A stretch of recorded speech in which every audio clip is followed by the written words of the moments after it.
You already know how my shit ended, and now you know how it started. But the real story is what happened in between. This is that story. This is my story. This is the Southside Jamaica Queen story.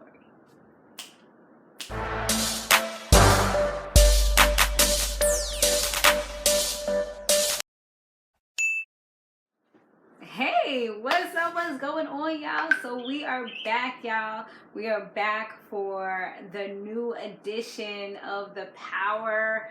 I was gonna say trilogy for some reason, but y'all know what I'm talking about. You know, the whole Power universe thing that they got going on. So this is Raising Kanan, Powerbook 3, and this is our first episode. I think I did a predictions video. If I did, I'll definitely link it. If you haven't actually watched it, then definitely be sure to go ahead and do so. If y'all want to see prediction type videos, then just let me know in the description area so we can talk about what we think is going to happen.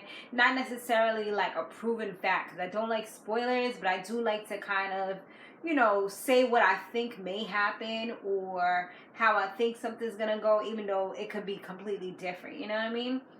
But today we're just gonna do a recap of some of the events that kind of stood out to me in this particular episode. I definitely want to hear your views down below. Also, make sure that if you haven't yet subscribed to this channel, that you do subscribe down below, and also check out our sponsor, which is EmpressLooks.com, and there is a coupon code in the description area as well. Okay, so now let's talk about it. So we got a new catchy song by 50 Cent, which was pretty cool. I'm like, all right, I don't know it off the top of my head just as yet, but it's probably going to, you know, probably gonna know it a little more as we go along. So the setting is 1985. We're taking it way back, and we see Kanan first starting off as a young kid, and he was bullied. He was bullied for his lunch money, and he definitely got beat up pretty bad, okay? But his mother, Raquel, she wasn't the type of person to let that fly.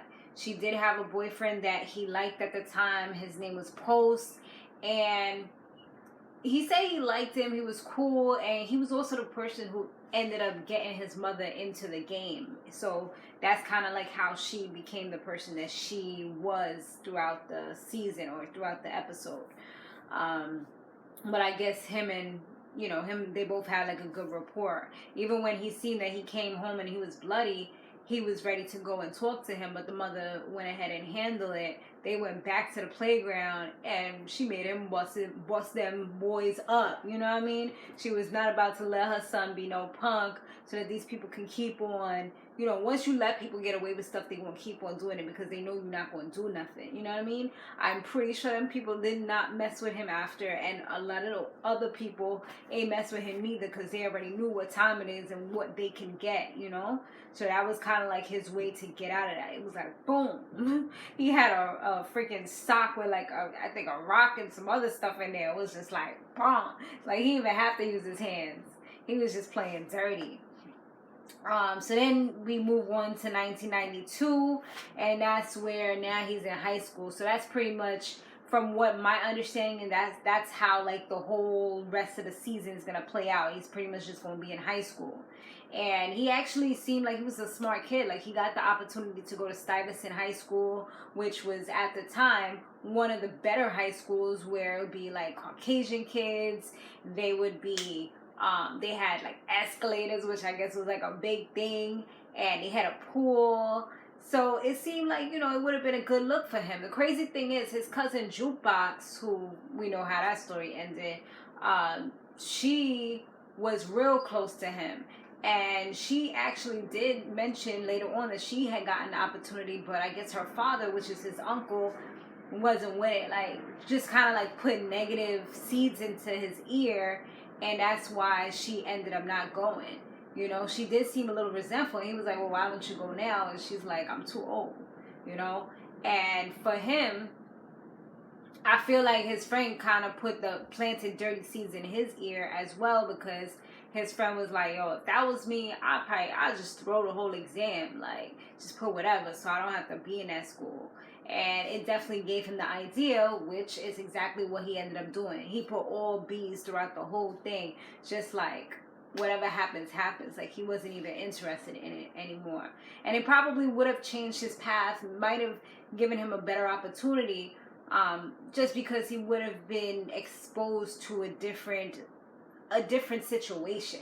Even though he would have to come back to where he lives, he would have been exposed to something a little bit different. So, sometimes one little thing that we do in life can change the course of our future. You know what I mean? Like if you would have done one thing differently at any point in time, things that have happened along the way could have come out so different. You ever think about that, guys? I think about that here and there, just like, if I would not have done this, a lot of these things might not have happened. Some good, some bad. But, I mean, there's no way to go back, so you just gotta live with whatever things you've done, So, the crew that he has, it was pretty much like, there was this dude named Dwight, that was one of his friends. He had Jukebox, she was a singer, that's why they called her Jukebox, but she was like one of the toughest people ever, you know what I mean? And then he also had like his Hispanic friend named Sean, and I think that was like the majority of his little crew, at least the ones that we saw so far, that we got introduced to. He did have a girl named Davina Harris that she was like his boo in his head, but she wasn't really like his boo for real. She had a boyfriend, his name was like Buck 20, and they looked like they was good, and even Jukebox was like, yo, she been pretty much W for years. Like, how long she been pushing you to the curb? He's like, since second grade. It's like, how long you liked her? Since first grade. Like, or it might have been the other way around. Maybe he liked her since second grade, but she been pushing him to the side since first grade. Something like that. But it's like, damn, like, you ain't gonna give up. You waiting for the right opportunity or something to swoop in. But it looked like she liked the dudes that be on top. So maybe once he start coming up in the world, she might be by his side, I'm assuming. So we also meet his Uncle Lulu, and he had an Uncle Marvin. They also show us this dude named Unique, who was the biggest drug dealer in the area. Everybody wanted to either beat him or be him, okay? So he was one of those. Someone dead tried to shoot Raquel while they was all out, like having family dinner. It was him, Jukebox, like the uncles. It was Sean and his sister, all of them. And but it was more so like a warning because they wanted her to do certain things and have a meeting with their leader and stuff like that. So when that happened, it was kind of like an eye-opener to Kanan to feel like he had to step up and be more there to kind of like protect his mother or whatever. He felt like that was a direct threat, and he seen the person who was in the car as well, so he knew who was coming for them. But Raquel, she's the type to handle her own. So she did go ahead and meet up with their leader. She made things right. Had words with him, and things was okay. And there was also like this publicist chick that she was supposed to be working with this dude at a club, and the publicist was like dead rude to her and was trying to be like gangster, and she had to check her real quick. They dead cooked her dog, like literally in the microwave. So I'm pretty sure she know not to F with her anymore, because it was a direct message. But Kanan started to get to the point where he started changing from that event that I told you. So he and his crew, they went out to where they knew that dude would be at, and they ended up shooting at him and some other dudes that he was with. So they ended up getting one of the guys, and from there, that was the moment that probably changed everything. Because now he was really involved. Now he actually had like a bounty on his head. And now he always has to look behind his shoulder. His mother even tried to talk to the other dude and, get him to kind of, back up and pay him off. But it wasn't about money at this moment, because Kanan really effed up, because at the end of the day, she gave him certain coins. She gave him, they had like a compromise, you know what I mean? They had a situation, and he kind of like put himself in it and messed up everything, and now inserted himself, and now it's like, now nobody's backing down. Like, that's just it, you know? So, and it's because he kind of acted impulsively and didn't really talk to his mother about anything. If he would have just taken a moment to speak to her before that situation went down, they probably could have avoided him being a part of it. So at that moment, like, after she talked to the other guy, it's like she knew, like, all right, I just have to succumb to this. Like, I just have to. It's like one of those things, can't beat him, join him. So now she has to train her son to be able to protect himself, because now he's officially a part of it.